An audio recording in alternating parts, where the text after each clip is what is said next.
মাথায় বোঝা নিয়ে মানুষ সহজভাবে এটা কিভাবে আঁকবে। তো প্রথমে সবাই এইভাবে একটা খড়ের বোঝা করে নেবে, তারপর গোল করে মানুষের মাথাটা এবং হালকা উল্টো দিকে এস করে মানুষের কাঁধের অংশটা করে নেবে। তারপরে মানুষের একটা জামা এবং হাতটা খড়ের, এক হাতটা খড়ের দিকে এবং এক হাতটা এমনি নর্মালি যেভাবে থাকে। তারপরে যেহেতু চাষি, তুমি লুঙ্গি বা এই ধরনের জাতীয় কিছু করে দিতে পারো।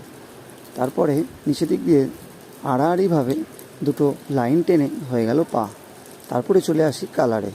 প্রথমে আমরা লেমন ইয়েলো দিয়ে খড়ের অংশটা করে নেব, তারপরে আমরা আস্তে আস্তে নিচে দিকে নামবো।